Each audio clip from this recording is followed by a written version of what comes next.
मुस्कान theism. जी welcome on board. जी अस्सलाम वालेकुम राज सर। अस्सलाम वालेकुम आमिर भाई, कैसे? भैया आपने तो मुझे कह दिया अच्छा खामोश सर, रहें, तो मैं तो अब नहीं बोलूंगा। वालेकुम अस्सलाम। आप प्राइवेट चैट में कह रहे थे कि एनू आमिर अग नू खामोश करा लो, एनू किते भेज दियो। सही बात है। तो बस फिर आप कैसर भाई से बोलें, मेरी तरफ से सलाम है आपको। जी जी ठीक है सर। सर पहले भी मैंने 2-3 दफा ट्राई किया है। अच्छा मेरा ऐसा मेरा कोई जो आप डिमांड करते हैं अक्सर की इज़म तो नहीं है जो अक्सर आप डिमांड करते हैं, तो आप कैटेगरी मैं हर बार डिमांड करता हूँ, अक्सर नहीं, मैं हर बार डिमांड करता हूँ। जी जी। अच्छा मैं थोड़ा सा अपना बता देता हूँ कि मैं गॉड पे तो बिलीव करता हूँ, और उस बिलीव की वजह मतलब आपकी डिबेट्स भी देखी हैं, एथियस्ट की भी मैं डिबेट्स देखता हूँ, लाइव स्ट्रीम भी देखता हूँ, गालिब की भी देखता हूँ, आरिस वगैरह की भी देखता हूँ, आपकी भी देखता हूँ। तो उसमें जो मुझे एक अच्छा आर्गूमेंट लगा वो इनफाइनाइट रिग्रेशन वाला है, जो गॉड की तरफ कंपेल करता है कि भाई कोई क्रिएटर है। तो मतलब अगर मैं गॉड तई अपनी बात करूँ तो मैं अल्लाह पे बिलीव करता हूँ, लेकिन इस्लाम को मैं नहीं समझता कि इस्लाम एक डिवाइन चीज है जो कि गॉड की तरफ से दी गई है। तो ना समझे, इतनी देर इंतजार करते रहे यही बात बताने के लिए। नायाब भाई, वाकई नायाब मुस्कान दी है आपने हमें, नायाब मुस्कान दी है। जी जी सही बात है। फिर हाँ जी आगे क्या करें फिर बताइए।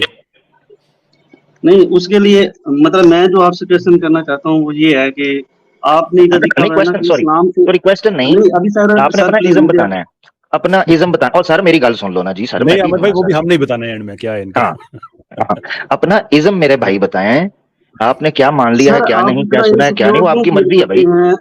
सर आप अपने आप को क्वेश्चन अपने लिए जनरेट करने के लिए आप इज़्म वाले चक्कर में क्यों पड़ते हैं? सर इज़्म पढ़ेंगे, हम पढ़ेंगे, उसके पीछे रीजन है, उसके पीछे रीजन है, उसके पीछे रीजन है। सुन लेना, सुन ले, मौका दें। शोर भाई देखें, या तो आप कह दे शोर डालना है तो मैं कैसर भाई से रिक्वेस्ट करके अपना माइक म्यूट कर लूंगा, फिर शोर डालिएगा। सुनना है हमने सर, ये टॉपिक है सर। फिर शोर डाल रहे हैं, फिर शोर डाल रहे हैं, फिर शोर डाल रहे हैं। सर रुक जाए, सर 2 घंटे देखिए फिर शोर, जितना शोर आपने डाला है शायद कोई नहीं डालता। फिर शोर सर, फिर शोर।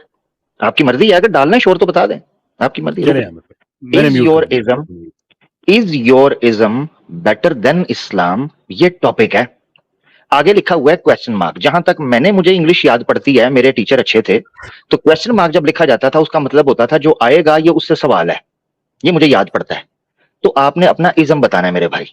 अब जी आप इनसिक्योर हो गए हैं, फलाना हो गए हैं, भाई सवाल पूछ रहे हैं, सवाल पूछना इनसिक्योरिटी होता है? ये कब से होने लगा? ये तो पूरा एजुकेशन सिस्टम ही कोलैप्स कर जाएगा क्योंकि क्वेश्चन पर खड़ा है। तो प्लीज मेरा भाई अपना इज़्म जरूर बता दें इन 2 लाइनर, ताकि कैसर भाई अच्छे से तरीके से आपके साथ उस पर बात कर सकें, वरना तो फिर जो रौला पाना है फिर मैं आ जाना वहां सर। बाकी आपकी मर्जी है ना आप भाई। जी नायाब भाई। अच्छा सर, आपकी बात करने से पहले पता नहीं अब आपने मुझे सही तरह सुना या नहीं, मैंने आपको कैटेगोरिकली बताया है कि भाई मेरा ऐसा इज़्म कैटेगोरिकली कोई नहीं है, लेकिन मैंने आप अपने आप को फिर क्लियर भी किया है। अच्छा चले वो आप सर आप डिड्यूस कर लीजिएगा ना, जो मेरी अंडरस्टैंडिंग मेरे हवाले से है वो मैंने आपको क्लियर कर दी। आप प्री जजमेंटल ना हो, आप डिड्यूस कर लीजिएगा। मैं ये इसके आप अच्छा मेरा अब आपकी जो आर्गुमेंट है, जो आपने ऊपर लिखा हुआ है अपना सवाल कि इस्लाम से बेहतर, तो मैं कहता हूँ कि इस्लाम इटसेल्फ फेक चीज है, तो उससे बेहतर की बात तो फिर बाद में होगी ना। मैं कहता हूँ कि इस्लाम जो डिवाइन भाई क्लेम कि वो एक डिवाइन चीज है, वो इटसेल्फ एक फेक चीज है, मेरा ये मानना है। फेक चीज है? शेख? अच्छा फेक चीज। देखिए सर जुगतबाजी करनी है आमिर साहब, तो फिर यार मैंने मुझे कैसर भाई आपने दोबारा, यार ये कितना वैसे बेकार मुझसे सुनेगा कुछ मेरा भाई। भाई चुप कर जो जरा, कैसर भाई से बात करें तो, ऐसा शोख है नहीं बनो। कैसर भाई आपको भी नहीं लगा, कैसर भाई आपको नहीं लगा कि शेख का है? मुझे भी गलत है, इसलिए मैंने भी दोबारा पूछा कि तो एग्जैक्टली नायाब साहब एंड ना करो, बंदे बन जाओ। नायाब भाई इशू ये है ना कि लोग यहाँ पे हर तरह के आते हैं, तो हम ये नहीं चाहते कि कोई आदमी शरीफुल नफ्स आदमी हो, हम उसकी बात को गलत समझें, मिसअंडरस्टैंड करके हम जो है वो तोपों के धाने खोल दें। तो बेहतर होता है इंसान कंफर्म कर ले कि आपने यही कहा है जनाब। अब जब आपने कह दिया कि ये फेक है तो अब हमारे पास हक है कि हम तोपों के धाने खोल दें। अब आप माइंड तो नहीं करेंगे? नहीं बिल्कुल आपका हक। अच्छा, ये मुझे बताइए कि आपको लगता है कि इस्लाम एक फेक चीज है। फेक एब्सोल्यूट टर्म नहीं होती, ये एक रिलेटिव टर्म है। इसका मतलब ये है कि किसी भी चीज के फेक होने के लिए उसके सामने एक रियल चीज होनी चाहिए। मुझे जरा अपनी रियल चीज बताइए, फिर उसकी रोशनी में देखते हैं इस्लाम कितना फेक है। अच्छा सर, मेरा आपसे क्वेश्चन है कि टेबल पड़ा है मेरे सामने, तो मैं कैसे प्रूव करूंगा कि भाई टेबल रियल है या फेक है? इसका मुझे आपने आंसर देना। नहीं, आप नहीं कर सकते। नहीं, मेरा आपसे क्वेश्चन है, अगर इस तरह है, अभी फॉर एग्जांपल मैं और आप बात कर रहे हैं, ये भी रियल नहीं फेक है, वो अगर आपने मैनिपुलेट करना है, फिर आप मैनिपुलेट तो आप इसको भी कर सकते हैं। आप नहीं कर सकते। देयर इज नो वे, आप नहीं साबित कर सकते कि ये टेबल रियल है या फेक है। नहीं, मेरा आपसे क्वेश्चन है, आप बताएं, आप क्या समझेंगे, वो टेबल रियल है या फेक है? मैंने भी जवाब दिया है कि आप नहीं बता सकते कि वो रियल है या फेक है। तो फिर इसका मतलब है कि रियल और फेक की टर्म भी नहीं होनी चाहिए, ऐसे ही है? तो फिर आपने क्यों यूज की? नहीं, मेरे नजदीक तो है, आप कह रहे हैं नहीं है ना, फिर मैं आपसे कह रहा हूँ कि किसी चीज के फेक होने के लिए रियल होना चाहिए ना। तो आप मुझे अपना रियल बताइए, जब आप मुझे सवाल में उलझाएंगे तो मैं इसका मतलब है आप रियल और फेक पे फिर बिलीव करते हैं, फिर ये आप ये फिर माना करें कि मैं तो नहीं बिलीव करता ना। लेकिन रियल और फेक आपके जहां तक रिड्यूस नहीं है, विच मीन्स के रियल और फेक दो कॉन्सेप्ट्स बिल्कुल एग्जिस्ट करते हैं, लेकिन आप अगर कहें कि आप डिस्टिंग्विश कर सकते हैं तो आप नहीं कर सकते। इसका मतलब ये नहीं कि वो होते ही नहीं है। नहीं, मैं ये कह रहा हूँ कि होते, आप ये कह रहे हैं ना होते हैं, ऑफ कोर्स आप ये कह रहे हैं होते हैं सर। अच्छा, मतलब अब हम एक्चुअली वो अपने पहले वाले टॉपिक से हट गए, अब दूसरी तरफ चले गए। चले पहले ये डिफाइन कर लेते हैं ना कि रियल और फेक को कैसे वो फर्क कैसे करेंगे। आप कह रहे हैं रियल भी होता है, फेक भी होता है। वो टॉपिक भी आप ही के जहन में है, हमें भी तो बता दे टॉपिक क्या था वो। सर टॉपिक यही था कि मैंने आपको जब बात की है ना कि भाई फेक है, तो आपने कहा कि फेक के लिए रेफरेंस होना चाहिए रियल का। मैंने फिर उससे नेक्स्ट क्वेश्चन किया, तो मैंने जवाब दे दिया कि आप नहीं डिस्टिंग्विश कर सकते। अब आगे बढ़े। हाँ, उससे आगे बात बढ़ी, आपने पहले तो ये कहा कि रियल फेक वो डिस्टिंग्विश नहीं कर सकते, तो इसका मतलब है कि रियल फेक होता ही नहीं है। मैंने कहा आप नहीं कर सकते। मैं यही कह रहा हूँ कि टेबल मेरे सामने पड़ा है, तो उस टेबल को मैं कैसे कहूंगा कि ये रियल है या फेक है? नहीं कह सकते ना, यही मैं कह रहा हूँ, नहीं कह सकते। मैं किस चीज को रियल और फेक कह सकता हूँ? कोई एक चीज बताए। किसी चीज अगर मैं किसी चीज को नहीं, तो फिर रियल फेक की टर्म ही क्यों है भाई मेरे? मैं पूछ के अगर मैं नहीं पूछ के बता चलो ठीक है, चलो ये फिर भी एक अच्छा जवाब आपने दिया, मैं अच्छा समझता हूँ, पढ़े लिखने वाला, मतलब मैं आपसे एक्सपेक्ट भी यही करता हूँ, और आपने अच्छा जवाब दिया। सर भाई मैं जवाब दे सकता हूँ, क्योंकि आपसे तो एक्सपेक्ट नहीं आमिर भाई, आप नहीं जवाब दे सकते, क्योंकि मैंने कहा है ना कि मैं पूछ के बताऊंगा। इन्हें मैंने ये नहीं बताया कि मैं आपसे ही पूछ के बताऊंगा। अब आप बताएं। आप चाहें तो आप खुद बता दें। नहीं, आप चीज को सर इंटेंगल्ड क्यों करते हैं? मुझे इस चीज में इसलिए आमिर भाई सिर्फ आमिर भाई मेरी आपसे रिक्वेस्ट है, आमिर भाई, मैं नियाब साहब से अगर टाइम ले, वो इनसे कैसर साहब से प्लीज अगर टाइम मुझे मिल जाए। दोनों में से कौन रियल है कौन फेक है? मैं ही नायाब हो गया, आप कैसर हो गए, ये क्या हो गया? खबर है मेन आर्गुमेंट पे रहे इधर उधर वो बात ना तो मैं रहा ना तो तू रहा, जो रही सो बेखबरी रही। क्या बात है। नहीं आप सब, ये आप खुद ये बात जब बोलते हैं ना कि मैंने उससे करनी है उससे नहीं करनी, फिर होता है काम खराब। आप अच्छे में बात चल रही थी चुप करके, ठीक है ना? तो अब कैसर भाई ने कह दिया कि फर्क कैसे होगा, रियल कौन है या फेक कौन है, कैसे रियल कौन? सेंटर पॉइंट पे आपसे भी पूछने लगे आपने भाई। एक मिनट जी, सेंटर पॉइंट में देता हूँ इनको। अब ना आप गुस्सा नहीं करना मेरे भाई, गौर से सुनना है। जी। कोई आदमी हमारे पास आके कहे ना कि देखें भाई मैं खुदा को मानता हूँ, लेकिन इस्लाम के बारे में मेरी एक बिलीफ है, तो उसका जो एक्सप्रेशन है उसके अकॉर्डिंग हम उसको उतनी एकेडमिक लेवल पे या बाजारी अंदाज में अगर आपको अच्छा लगे हम जवाब दे देते हैं। अगर आप आके कहें कि भाई मुझे इस्लाम का कॉन्सेप्ट समझ नहीं आता है, इस पे मेरी रिजर्वेशंस हैं, हम एक अच्छे तरीके से बात करेंगे। जब आप कहेंगे कि ये फेक है, तो उसके बाद हमसे ये तवक्को ना रखिएगा कि हम आपसे कोई ऐसे तरीके से बात करेंगे जिस तरह से आप सुनना चाहते हैं, जिसे कहते हैं ना लिटरली खंगाल के रख देना, कि इंसान रिग्रेट करे कि मैं इनकी स्ट्रीम में क्यों गया था। हम आपके साथ क्यों रोशन करेंगे, गाली नहीं देंगे, बदतमीजी नहीं करेंगे, कोई इस तरह की गुजातियात पे नहीं आएंगे, लेकिन आपको उस जगह पे लेके जाएंगे कि आप अगली दफा इस्लाम के लिए जब फेक का लफ्ज़ इस्तेमाल करेंगे तो आपको याद रहे कि मैं ईमान उनकी स्ट्रीम पे गया था। अब मैं आपको मौका दे दोबारा अपना केस रखें दोबारा से, लेकिन इस दफा भी अगर आपने कहा ये फेक है तो ये बिल्कुल तो ना रखिएगा कि हम आपको कोई आपको खुश करने के लिए कोई ऐसी बातें करेंगे कि आप टर्म रख के चलें। मेरा भाई इस गलतफहमी में न रहना, हम मुस्कुराते भी हैं, हम हंस के बात भी करते हैं, लेकिन दीन के मामले में बड़े गैरतमंद आदमी हैं हम। तो दोबारा स्टार्ट करो, चलो। आप खुदा को मानते हैं, इस्लाम के बारे में क्या ख्याल है? सर मैं गॉड को मानता हूँ, अल्लाह को मानता हूँ, लेकिन मेरा ये मानना है कि जो सॉरी मैं टोक रहा हूँ, मैं बड़ी मादरत चाहता हूँ कैसर भाई, मैं टोक रहा हूँ। इन्होंने भी जी थैंक यू कैसर भाई, मैं बड़ी मादरत चाहता हूँ नयाब भाई, मैंने टोक दिया आपको। अच्छा नयाब भाई, आप ये बोल रहे हो कि मैं गॉड को मानता हूँ, फिर आप साथ कहते हो मैं अल्लाह को मानता हूँ, ये आप जुमला बोलते हो, ठीक है? ये गॉड और अल्लाह, क्योंकि जिन लोगों का आपने नाम लिया सारी बहस ही यहाँ से शुरू करते हैं। ये कहते हैं जी क्रिएटर को तो आप प्रूव कर सकते हैं, फिर गॉड भी आप उसको साबित कर देते हैं, मगर वो अल्लाह है ये कैसे साबित? तो आप गॉड को मानते हैं, अल्लाह को मानते हैं, ये दोनों एक ही मानते हैं आप? गॉड और अल्लाह एक ही हैं? मतलब मैं लिंग्विस्टिक की टर्म में अल्लाह कह रहा हूँ, फॉर एग्जांपल अरेबिक में अल्लाह कह देते हैं, मतलब मैं उस लिहाज से बात कह रहा हूँ। ठीक, फिर सही है, क्योंकि मुझे ये चीज लगी कि अल्लाह टर्म जो है वो तो इस्लाम की कॉइन की हुई टर्म है ना, अंबिया का कॉन्सेप्ट है, तो इस्लाम को तो आप कह रहे हैं कि आप नहीं मानते, तो फिर अल्लाह टर्म आपने, यानी ये इसका मतलब है आपने सिर्फ फॉर द सेक ऑफ गुफ्तगू लोगों को समझाने के लिए की आपने? जी कह सकते हैं। ठीक हो गया। अच्छा मुझे ये बताइएगा, अब मैं समझना चाह रहा हूँ, आप इस्लाम तो आप नहीं मानते, अब आपका इज्म ये है कि आप एक क्रिएटर को, एक गॉड को, यानी आम लफ्जों में अल्लाह को आप मानते हो, ठीक हो गया? जी। अब आपका वो मानना भाई की माजरत सर, मैं थोड़ी सी देर के लिए स्टेशन छोड़ रहा हूँ, प्लीज आप कैरी ऑन कीजिएगा। अच्छा ठीक हो गया। नयाब भाई ठीक है ना, आप कोई बुरा तो नहीं मानेंगे? नहीं। हाँ ठीक है, फिर सही है। अच्छा नयाब भाई, अब ये है कि आप गॉड को मानते हैं, इस्लाम को आप नहीं मानते, यूनिवर्स को, आप एग्जिस्टेंस को, सारी चीजों को मानते हैं। अब आप कह रहे हैं चीजें रियल नहीं, रियल हैं, फेक हैं, इसका कोई पता नहीं। तो मैं ये जानना चाह रहा हूँ, वो जो गॉड है जिसको आप मानते हैं, वो क्या, उसने क्यों बनाया हमें, उसके बनाने का मकसद क्या है, मैं ये जानना चाह रहा हूँ। एग्जैक्टली यही क्वेश्चन मेरा भी आपसे है। नहीं एग्जैक्टली मेरा आपसे ये क्वेश्चन है कि जो जी देखिए सुन ले, मैंने आपसे ये जो सवाल पूछा उसके पीछे ये है कि आप इस्लाम को नहीं मानते, आप कहते हैं मैं बैकग्राउंड, आप मुसलमान रहे होंगे ना बैकग्राउंड आपका, तो आपको अमूमी तौर पर मुसलमानों का स्टांस का मैं होप कर रहा हूँ कि आपके पास नॉलेज होगा, आपको पता होगा, क्योंकि आप एक नई एक फिलॉसफी रख रहे हैं सामने, तो मैं आपको जानना चाह रहा हूँ, फर्स्ट टाइम हमारा इंटरेक्शन हो रहा है, तो इसलिए मैंने ये सवाल पूछा। इसको डॉजिंग क्वेश्चन या ट्रिकी क्वेश्चन ना समझिएगा, मैं ऑनेस्टली जानना चाह रहा हूँ कि उसने ये सब क्यों बनाया, आपका थॉट क्या कहता है? मेरा थॉट ये कहता है कि नहीं मानूंगा, अभी नहीं पता। अच्छा नहीं पता, यानी ये आपको कंफर्म है कि कोई है? मतलब देखिए मतलब अभी आप पहले बात भी कर रहे थे कैसर भाई कि दो तरह के आर्गुमेंट होते हैं ना, एक इंपीरिकल है, एक रैशनल है।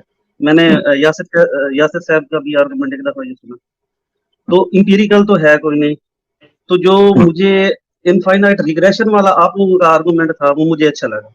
ठीक उस लिहाज से मैं मानता हूँ वो मुझे ज्यादा रैशनल लगता है कि गॉड बाय डेफिनेशन तो नियाजमंद नहीं है, तो मतलब तख्लीक का। ठीक है, जबरदस्त। अच्छा यहीं रुक जाते हैं, ठीक है यहीं रुक जाते हैं।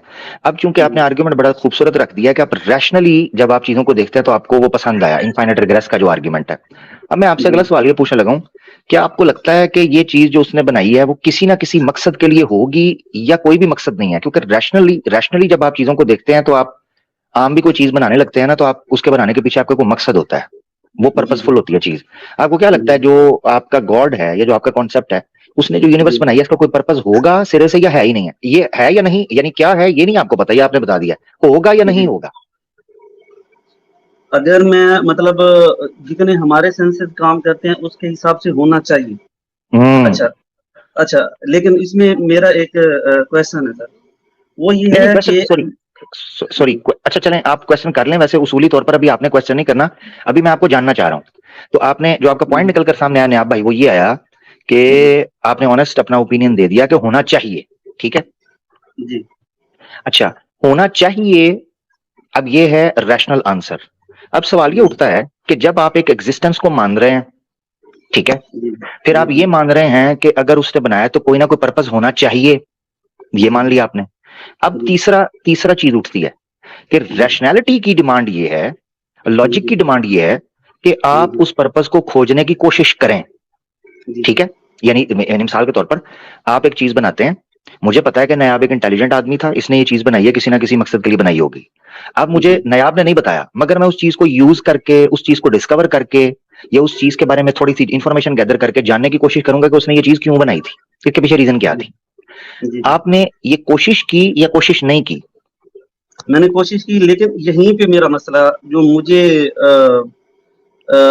चीज, जो मेरे वो ज़हन में ख्यालात पैदा होते हैं ना, यहीं पे है कि मैं तख्लीक हूँ, तो अब मैं तो उसे कंपेयर करता हूँ, जो एनालॉजी कायम करते हैं, जैसे आप भी कायम कर रहे हैं, कि जैसे मैं कुछ बनाता हूँ तो उसका एक पर्पज होता है, लेकिन जो चीज मैं बना रहा हूँ ना, वो खुद से अपने आप को कैसे डिस्कवर कर पाएगी, या वो खुद से अपनी रियलिटी कैसे डिस्कवर कर पाती है। अब मैं जबरदस्त, सॉरी मैं टोक रहा हूँ, रियली सॉरी, क्योंकि बड़ा जबरदस्त मोड पे हम आ गए। अब ये है, यहां तक हम मुत्तफिक हो गए हैं कि कोई ना कोई पर्पस होना चाहिए और रैशनैलिटी और लॉजिक की डिमांड यह है कि हमें उसको डिस्कवर करना चाहिए। अब सवाल उठ गया कैसे।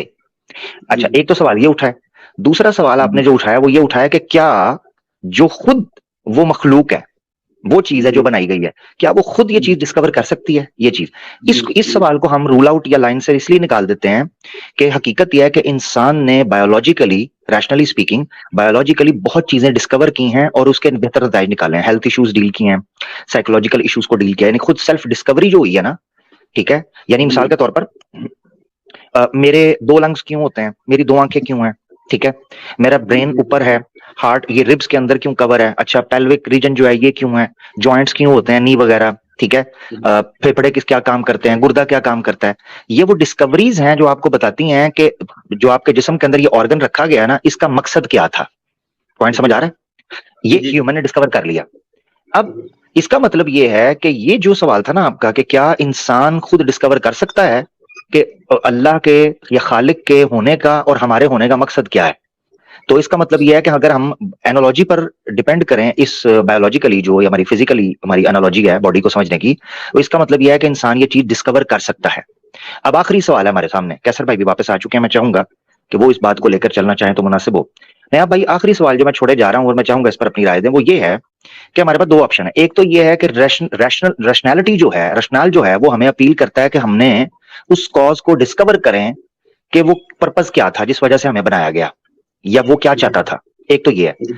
दूसरा बड़ा चैलेंज जो है ना, जो आपको दरपेश है, जो मैं आपकी बात से समझ सकूं, वो ये है कि कैसे डिस्कवर करें, क्योंकि जितने तरीके आपके सामने आए उसमें आपको पड़ गया शक, आपको लगा कि ये ठीक नहीं है, सवालात उठ पड़े, मगर ये बहरहाल बाकी रहा सवाल कि डिस्कवर तो हमें करना चाहिए, ठीक है।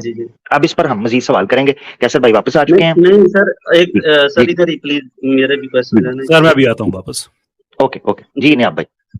अच्छा सर, मेरा इधर अभी ये क्वेश्चन है, फॉर एग्जांपल मैं एक कंप्यूटर बनाता हूँ, मैं कंप्यूटर को प्रोग्राम करता हूँ। अभी मैं उसी वो कि मैं बन गया, अल्लाह मियां ने मुझे बना दिया। अब क्वेश्चन ये है कि मैं अब मेरी ना लिमिटेशंस है, मेरी प्रोग्रामिंग की लिमिटेशंस है। मतलब गॉड ने मुझे बनाया, गॉड ने मेरा प्रोग्राम मेरे अंदर डाल दिया, सॉफ्टवेयर, और मेरा हार्डवेयर मैं मौजूद हूँ फिजिकली। अब क्वेश्चन ये है कि मैं तो मखलूक हूँ, ठीक है। अब ये चीज कंप्लाई नहीं करती वो फ्री विल के साथ, जो अभी आप बात कर रहे थे ना कि हम फिर रैशनैलिटी के साथ हम अपने लंग्स और अपने दिल और चीजों को डिस्कवर कर रहे हैं, इर्द गिर्द के हालात को हम वो देख रहे हैं। अब फ्री विल के साथ वो चीज कंप्लाई नहीं करती, क्योंकि मैं तो अल्लाह की हुई प्रोग्रामिंग और उसके दिए हुए हार्डवेयर पे मुनासिर हूँ और बाउंडेड हूँ। जबरदस्त। अच्छा, ये जो आपने पॉइंट रखा है ना, ये कॉन्सेप्ट को ना समझने की वजह से है। वो कॉन्सेप्ट ये है, एक ये है कि आपको प्रोग्राम दिया गया है, जिस प्रोग्राम को अगर इस्लामिकली स्पीकिंग वो टर्म यूज होती है नफ्स, वो प्रोग्राम दिया गया, मगर उसी प्रोग्राम के अंदर कुछ फीचर्स हैं। मिसाल के तौर पर आप इंसान है, जो प्रोग्राम आपके अंदर फीड किया गया है उसकी वजह से जबरन फोर्सफुली आपको खाना खाना है। अगर आप खाना नहीं खाओगे तो आप मर जाओगे। आपको नींद पूरी करनी है, नींद पूरी नहीं करोगे तो मर जाओगे। यह है बाय फोर्स, इससे आप भाग नहीं सकते। वेयर एज उसी प्रोग्राम के अंदर कुछ फीचर्स हैं जो आपको फील करवाते हैं लॉजिकली, रैशनली, और ये एम्पिरिकली भी प्रूवन है कि इंसान जब कोई काम कर रहा होता है तो उसके पीछे फ्री विल काम करती है, वो फ्रीली थिंक करता है। हाँ, एक्सटर्नल फैक्टर्स होते हैं जिनसे वो इन्फ्लुएंस हो सके, मगर बहरहाल वो अपने एक्शंस का रिस्पॉन्सिबल होता है। दैट्स व्हाई पूरी दुनिया के अंदर अदालत का सिस्टम है, पूरी दुनिया के अंदर पुलिस का सिस्टम है। लिहाजा कोई इंसान भी कोई काम करता है वो रैशनैलिटी की बेस के ऊपर अपने एक्शंस की वजह से वो रिस्पॉन्सिबल ठहरता है। ये सारी बेस रैशनली बेस करती है ये चीज। अच्छा, मैं अब आपसे जो पूछने लगा हूं वो ये चीज है, ये तो हो गई बेस हमारी जिसको हमने समझ लिया कि ये नहीं गलत नहीं फहमी सर, के नहीं नफ्स। सर, इधर ही प्रॉब्लम है, सॉरी सर, मैं इधर ही मैं प्रॉब्लम उसको क्लियर करने लगा हूं, मैं उसको क्लियर करने लगा है। हूं। जी जी तो ये चीज तो हमारे क्लियर हो जानी चाहिए कि जब आप ये कहते हैं कि अल्लाह ने हमें प्रोग्राम किया, तो हमें ये समझना है कि किस प्रोग्राम क्या किया, क्या उसमें वो फीचर्स हैं कि हम ये फ्री विल हमारे अंदर काम करती है, कैसे करती है, किस हद तक करती है। इसकी एक मिसाल ले लें। मिसाल के तौर पर जी जी अगर हम एक कंप्यूटर को देखें, अगर हम एक गाड़ी को देखें, अगर हम एक मोबाइल फोन को देखें, ना मोबाइल फोन, ना गाड़ी, ना कंप्यूटर अपनी एग्जिस्टेंस पर सवाल नहीं उठाता। कभी जी आपने किसी मोबाइल को, कभी किसी गाड़ी को आपसे यह सवाल करते हुए नहीं देखा कि मुझे क्यों बनाया, मुझे नहीं बनाना था, मुझे ऐसे क्यों बनाया, मुझे वैसे क्यों बनाया।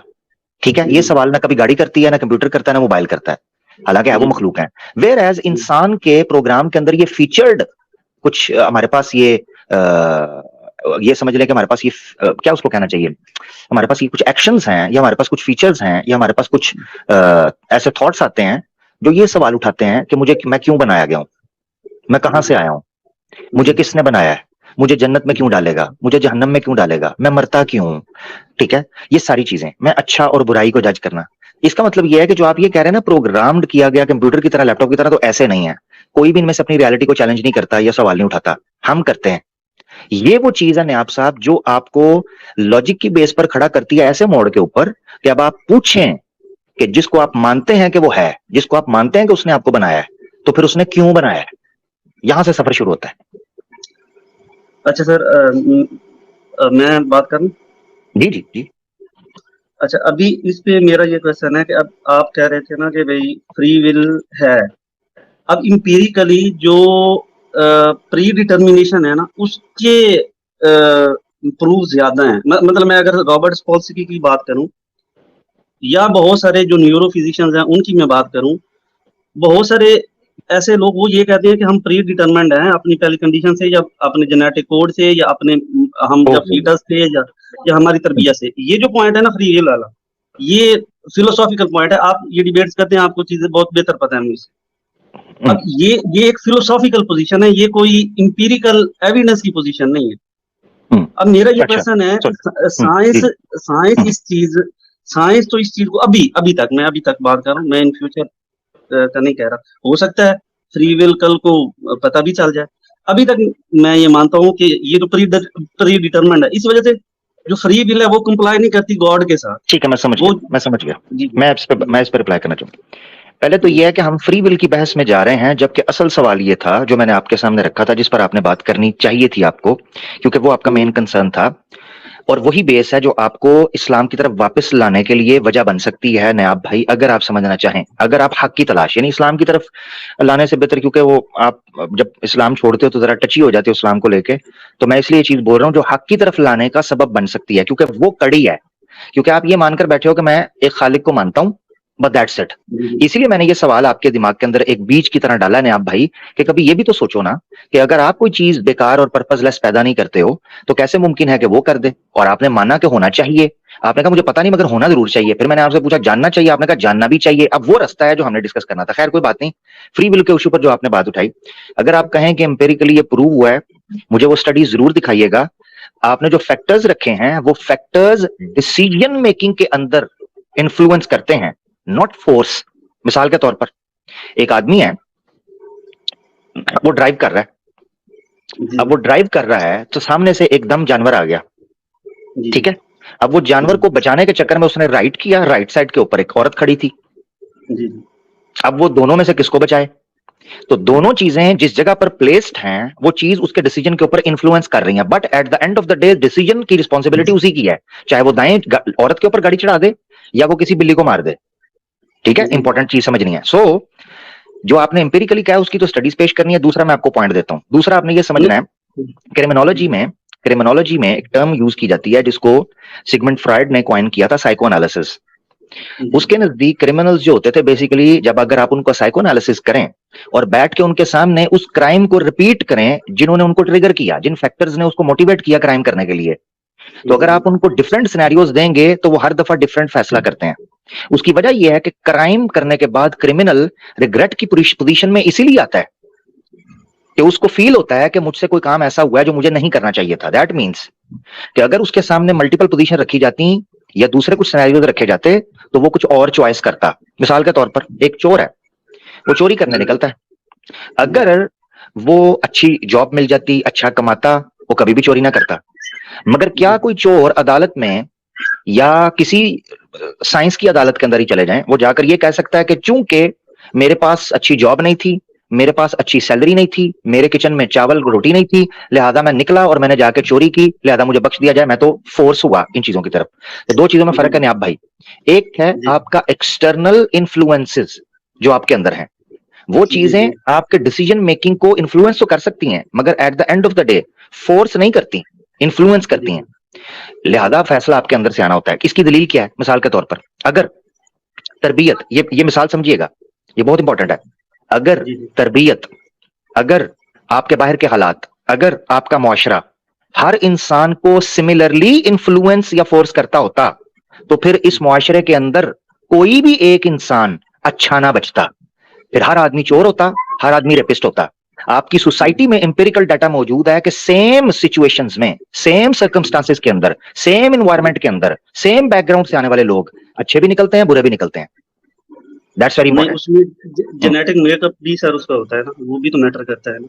अच्छा चले, अच्छा चले थोड़ी देर के लिए मैं सर आपको जेनेटिकली भी फोर्स, सॉरी, अगर जेनेटिकली भी जो आप स्पीक कर रहे हैं ना, जो जेनेटिकली भी जो आप पॉइंट रख रहे हैं, तो फोर्स ही होना चाहिए ना, तो वो फोर्स इक्वली होना चाहिए। ऐसा क्यों मुमकिन है कि एक आदमी चोर का बेटा चोर नहीं निकलता, अच्छा निकलता है, ठीक है, उसकी तरबियत अच्छी निकलती है, या और तरीके से जो आप कह रहे हैं।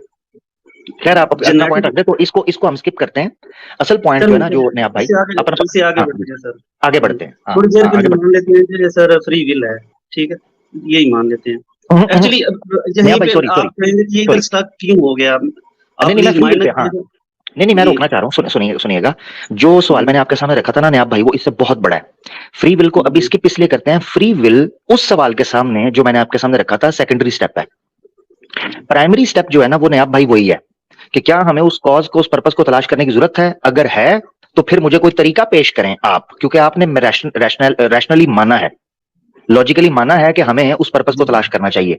आपकी नजर में क्या तरीकाकार होना चाहिए? रिलीजन को रख दे साइड पे, क्योंकि हम तो रिलीजन को आपने कहा आप नहीं मानते, हम रिलीजन को साइड पे रख के आपने मुझे कोई ऐसा तरीका बताना है कि उस पर्पस को तलाश करने का आपके पास तरीकाकार क्या है, प्लीज।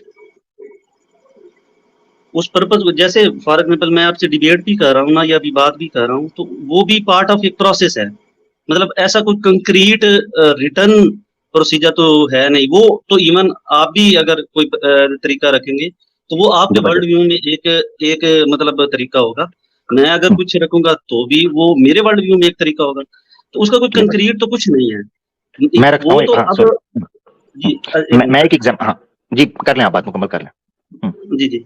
अच्छा, अब मैं जिस उस पॉइंट पे स्टक इस वजह से हुआ था ना, क्योंकि वहीं से तो वो एक्चुअली मेरे लिए ब्रेक ही स्टार्ट होती है। मजहब पे तो मैं फिर बाद में आता हूँ ना। इस्लाम में जो चीजें मुझे ऑड लगी, मैं मतलब मेरे वर्ल्ड व्यू में, ये राजा साहब माइंड ना प्लीज कीजिएगा, मेरे वर्ल्ड व्यू। अच्छा, वो उस पे तो मैं बाद में बात करूंगा। मैं सिर्फ इस चीज पे इस वजह से स्टक हो गया कि अगर मैं प्रोग्राम दूँ और गॉड ओमनीपोटेंट है और ओमनी सेंस है, तो फिर मेरी फ्री विल, फिर भी चले मैं मान लेता हूँ फ्री विल है मेरे पास, तो फिर भी तो एक कंप्लायंस नहीं ना जनरेट होती, फिर भी तो कोई रास्ता नहीं ना पैदा होता। सॉरी, मुझे आपका ये पॉइंट ऑनेस्टली स्पीकिंग समझ नहीं आया, जो बेस हमने बात करें, वापस आते हैं उस चीज पर। अब आपने जो सवाल रखा वो ये रखा पर्पस के हवाले से कि आपका पर्पस जो पार्ट ऑफ द प्लान है वो ये डिबेट्स भी हैं, डिस्कशन करना, इसके थ्रू आपको पर्पस मिल सकता है। ठीक है, नहीं sir, one of the steps है। जी, वन ऑफ द स्टेप, मैंने पार्ट ऑफ द प्लान जो है ना कहा है ना, part of that bigger plan है कि आपने जिसमें पर्पस ढूंढना है, ठीक है ना। अब मैं आपके सामने एक सूरत हाल रखने लगा हूं लॉजिकली, ठीक है।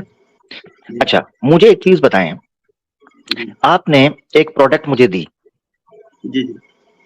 और आप हैं उसके ऑनर, उस कंपनी के मैन्युफैक्चरर हैं, ठीक है।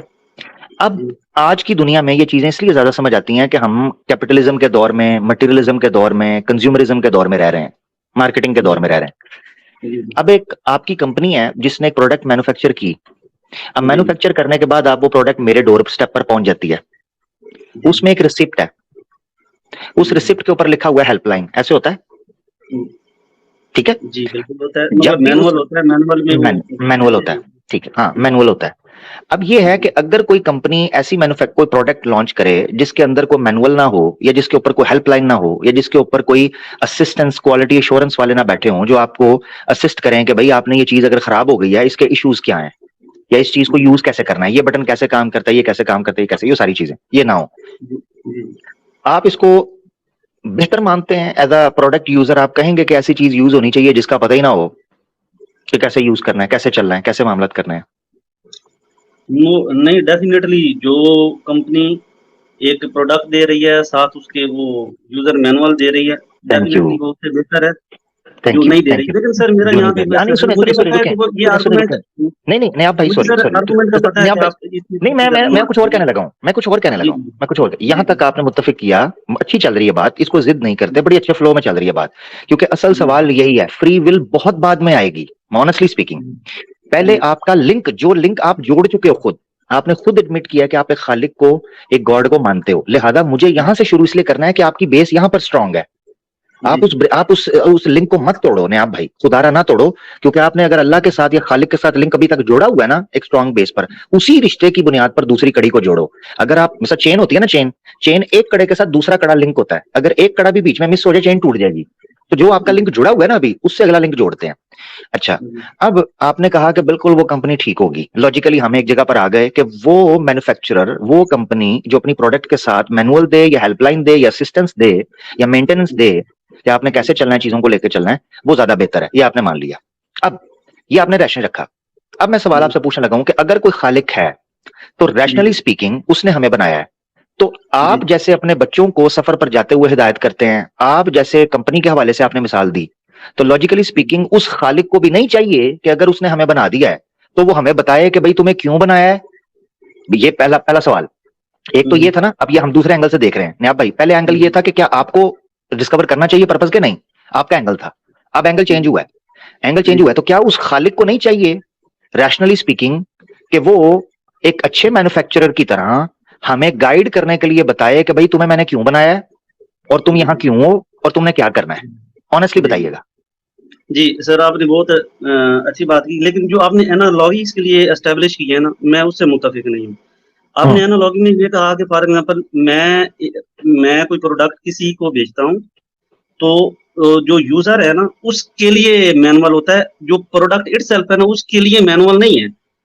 ये चीज है, मैं प्रोडक्ट हूँ, मतलब उस एनालॉजी के मुताबिक मैं प्रोडक्ट हूँ, तो मेरा मैनुअल, इसका मतलब है यूजर मैनुअल, वो मुझसे मेरे एट्रीब्यूट से मावरा जिस जो प्रॉपर्टीज एक बीइंग ह्यूमन मेरे साथ एसोसिएटेड है, उससे मावरा कुछ ऐसा है कि जो उसको मिला हुआ है। अब मेरे जैसा इंसान हो और वो भी हो, मतलब मेरा ऑपरेटर भी वो मेरे जैसी प्रोडक्ट हो और वो मेरा ऑपरेटर भी। सिंपल कर लेते हैं, इसको कॉम्प्लिकेटेड हो रहा है, सिंपल करते हैं। याद रखें, कोई भी मैनुअल होता है वो टू वे होता है। मिसाल के तौर पर कोई प्रोडक्ट जब बनाई जाती है उसको कंज्यूम या यूज किसने करना होता है? ह्यूमन बीइंग ने, इंसान ने। मगर जब तक उसका मैनुअल के उसको कहां से स्टार्ट करेंगे, कैसे उसको रोकेंगे, उसको चार्ज कैसे करेंगे, वो खराब हो जाए तो क्या करेंगे, वो टू वे मैनुअल है। अगर टू वे मैनुअल ना हो, यही वजह है, मैं आपको बताता हूँ मिसाल के तौर पर, यही वजह है कि चार्ट की बात कर रहे हैं सर, मैं समझ रहा हूँ, समझ रहे हैं, चलो थैंक यू, आसान हो गया, मैं स्किप कर रहा हूँ सारे प्रोसेस। तो टू वे है। अब हमारे केस के अंदर जो एनालॉजी मैंने दी है, आपने कहा ये एनालॉजी उस पर फिट नहीं बैठती, तो मैं उस पर बिठाने लगा हूं अभी फिट। हमारे यहाँ भी दो चीजें हैं जिसको समझना है, दो चीजें। एक है इंसान, ठीक है, एक है इंसान का जिंदगी, लाइफ। ये दो मुख्तलिफ चीजें हैं, मतलब एक कॉन्शियस है और एक फिजिकली हम हैं। आसान लफ्जों में आप बिल्कुल, आप बड़ा अच्छा पिक किया आपने, थैंक यू, मेरी आपने मुश्किल आसान कर दी। एक है वो इंसान जो वो मशीन, वो बॉडी है। एक है उस इंसान का वो कॉन्शियसनेस या उस इंसान की वो लाइफ जो उसने गुजारनी है। ठीक है, इंसान जो बॉडी है वो वजूद है, वो मैनुअल उसके लिए भी आना चाहिए और वो लाइफ कैसे गुजारेगा उसके लिए भी आना चाहिए। ये दोनों चीजों के लिए मैनुअल आना चाहिए। तो इसीलिए ये मिसाल जो मैंने दी थी प्रोडक्ट के हवाले से वो आनी चाहिए। अब मैं दोबारा अपना सवाल रखने लगा हूं, क्या एक छोटी सी कंपनी, मैन्युफैक्चरर, वो अपने प्रोडक्ट के लिए अगर असिस्टेंस देती है, मेंटेनेंस देती है, मैनुअल देती है, पूरा जनाब वो हेल्पलाइन देती है, क्या आप जो गॉड का तस्वुर पेश कर रहे हैं, जिसको आपने कहा कि कोई ना कोई पर्पस होना चाहिए और हमें तलाश भी करना चाहिए, अब दूसरा एंगल आ रहा है, क्या नहीं चाहिए कि वो खालिक ने हमें बना दिया है तो हम उससे पूछें यार क्यों बनाया भैया, हमें भी क्या मकसद था, हमने क्या करने आए हैं यहाँ, हम उससे पूछे नहीं? डेफिनेटली पूछना चाहिए। और मतलब वही एक क्यूरियोसिटी है कि मैं आपसे बात कर रहा हूँ। जबरदस्त। अब सॉरी, अब अगला स्टेप आने लगा, सॉरी मैं स्लोली चल रहा हूँ, अगला स्टेप आने लगा और मैं बहुत बोर कर चुका हूँ, मुझे पता है काफी लोग बोर हो रहे होंगे, मगर ये है कि मैं चाह रहा हूँ कि एक बार बात हो गया जल्दी से खत्म हो जाए बात। अब जब हम ये कहते हैं ना कि होना चाहिए जिस तरह वो है, आप माने जिस तरह उसका पर्पस होना चाहिए कि उसने क्यों बनाया है, उसी तरह रैशनली ये चीज पर हम एस्टेब्लिश कर चुके हैं कि फिर उसको हमें बताना चाहिए। अगर वो नहीं बताएगा तो वो एक अच्छा मैन्युफैक्चरर, अच्छा क्रिएटर नहीं है, क्योंकि रैशनली स्पीकिंग छोटी सी कंपनी जब हमें बेचती है कोई प्रोडक्ट तो वो हमें ये डिटेल्स बताती है। तो चाहे कि छोटी कंपनी हो, हम कह रहे हैं यूनिवर्स का बनाने वाला, जिस पर हम दो एग्री हो गए हैं, उसको तो बिल औला ये चीज हमें बतानी चाहिए, ठीक है ना, यहां पर हम एग्री हो गए। अब यहां से वो सफर शुरू होता है। सॉरी, मैं ये कह रहा हूँ कि वो जो मैनुअल है वो प्रोडक्ट के लिए नहीं है, उसके यूजर के लिए है। अब मैं प्रोडक्ट हूँ तो मेरे लिए मैनुअल टू वे है, मैंने टू वे आपके सामने रखा था। जी सॉरी, आप प्रोडक्ट कहेंगे भी, अच्छा सवाल, गुड कैसर भाई का सवाल अच्छा। अगर आप प्रोडक्ट कह रहे हैं तो आप किसके लिए यूजर कौन है आपका? गुड क्वेश्चन माशाल्लाह। मैं यही तो कह रहा हूँ कि जो एनालॉजी है वो इधर मिसफिट बैठती है ना। एनालॉजी तो सर आपने एस्टैब्लिश की है ना। मेरी बात सुन, नहीं अगर प्रोडक्ट का कोई ना कोई यूजर होता है, ये एनालॉजी तो यूनिवर्सल है। वो हमारे सेशन में तो हम यूजर, मैं ये कह रहा हूँ ना कि हमारे केसेस में, आप हमारे केस में मतलब गॉड और सवाल उठा रहा हूँ जी। आप ह्यूमन को एक प्रोडक्ट मानते हैं या आप नहीं? अगर नहीं मानते तो फिर एनालॉजी फिर ठीक है, अगर आप मानते हैं तो फिर कैसर भाई का सवाल बड़ा वाइटल है कि भाई हमारा यूजर कौन है फिर। मैं एग्जैक्टली मुझे तो नहीं पता ना, इस चीज का तो आपने क्लियर करना है। मैं तो आपसे तो ठीक हो गया चलें, बहुत शुक्रिया। मैं अपना केस यहीं पे खत्म करता हूं, क्योंकि उसकी वजह यह है कि अगर आपने एंड में ये कहना है कि मुझे नहीं पता, हालांकि मैं रैशनली आपको लेकर चल रहा हूं, तो आपको ना पर्पस का आपने कहा आपको नहीं पता, हालांकि आप मान चुके हैं कि पर्पस का पता होना चाहिए, और आप फिर ये मान चुके हैं कि ये डिबेट्स और discussion is a route towards that destination जो आप अचीव करना चाहते हैं कि हमें पता होना चाहिए हमारे होने का मकसद क्या है। तो फिर आप अगर वहां आकर ये कहेंगे ना मुझे नहीं पता, आपको डिसाइड करना होगा कि ह्यूमन प्रोडक्ट हैं या ये इंडिपेंडेंट हैं या ये खुद यूजर्स हैं, ये क्या, ये कंज्यूमर्स हैं, क्या हैं, एक स्टेटस आपको डिसाइड करना होगा। जब तक आप स्टेटस सुन लें सर, मान लिया ना कि प्रोडक्ट हैं, लेकिन अगर जो एनालॉजी आप सर बता रहे हैं उसमें जो प्रोडक्ट है उसका यूजर कोई और है। अब हमारे केस में यूजर कौन है? तो हाँ एग्जैक्ट, तो आपने यही तो बात हो रही है, यही तो मैंने आपको बताया था, सुन ले जरा, यही तो बताया था, आपने मान लिया ना कि हम प्रोडक्ट हैं, आपने मान लिया, तो ये चीज भी समझनी चाहिए कि हम दो एंटिटीज की बेस पर हैं। यही मैं आपको चीज समझा रहा था, दो एंटिटीज हैं, एक है आपका नफ्स और एक है आपका जिस्म। इन दोनों के कॉम्बिनेशन से लाइफ बनती है। अगर आप, यानी जिसको आप कॉन्शियसनेस कहते हैं, यानी एक है आपकी ह्यूमन बॉडी, दूसरा आपका कॉन्शियसनेस जो है वो आपको ड्राइव करता है इस ह्यूमन बॉडी को, इट्स लाइक अ मशीन। तो कॉन्शियसनेस जो है वो इस मशीन को लेकर चलता फिरता है, सोता जागता है, रूटीन के जो काम है डेली रूटीन के वो करता है कॉन्शियसनेस। अब ऐसी सूरत के अंदर दो चीजें आपको अपनी बॉडी के अंदर फील होती हैं, एक वो बॉडी और एक आपका कॉन्शियसनेस। ऐसी सूरत में ये बॉडी कैसे एक्ट करेगी, कैसे जिंदगी गुजारेगी, ये बीइंग अ प्रोडक्ट सामने आएगी, और कॉन्शियसनेस जो है वो यूजर के तौर पर आएगा। यही वजह है कि ये नफ्स का जो टर्म को कुरान ने यूज किया ना, उसके अंदर ये वर्ड भी इस्तेमाल किया, वनफ्सिम वमा बादउज़ बिल्लाहि मिनश शैतानिर वनफ्सिम वमा सव्वाहा फअल्हमहा फुजूरहा व तक़वाहा। कॉन्शियसनेस जो है वह यूजर के तौर पर सामने आता है। तो ये दो चीजें हैं। खैर मैं अपना पॉइंट रख चुका हूं, अगर आप आगे उस चीज को खत्म करते, मैं बड़ी माजरत चाहता हूं कैसर भाई, लंबा खींचा, अगर आप उसको मानते तो फिर यहां से मैं अंबिया के कॉन्सेप्ट के ऊपर आपको रैशनली लेकर चलता। अभी तक जो हम कंक्लूड कर पाए हैं और जिसमें नयाब भाई मेरे साथ चले, एक्सेप्ट द लास्ट पॉइंट, वो ये था खालिक है, खालिक का हमें बनाने का कोई ना कोई पर्पस होना चाहिए, हमें उस पर्पस को तलाश करना चाहिए, एंड दूसरे एंगल से खालिक हमें बताना चाहिए कि हमें असिस्ट कैसे करना है, हमारी मेंटेनेंस कैसे है, हमारी हेल्पलाइन क्या है और हमारा मैनुअल क्या है। यहां से अंबिया के सिलसिले का आगाज होता है जिसको हम रैशनली लेकर चल सकते थे, बट अनफॉर्चुनेटली नयाब भाई ने नहीं मौका दिया और टाइम भी खत्म हो गया। बहुत शुक्रिया जी। चले, काफी देर बाद इनसे हो गई है। नायाब साहब शुक्रिया आपका। ओके जनाब, थैंक यू। चले जी, थोड़ी स्पीड के साथ आगे बढ़े आमिर भाई, अब काफी ज्यादा हमें नहीं मैं तो खामोश हूँ सर, मैं तो खामोश हूँ सर। नहीं, मैं पीछे मैं देख रहा हूँ ना जो लोग हैं, मैं जल्दी जो हमारे अपने मुसलमान भाई काफी देर से वेट कर रहे हैं, दो एक मिनट उनसे हम बात करके फिर चलते हैं पीछे। साहिल सिंह साहब हैं, योहान आए हैं,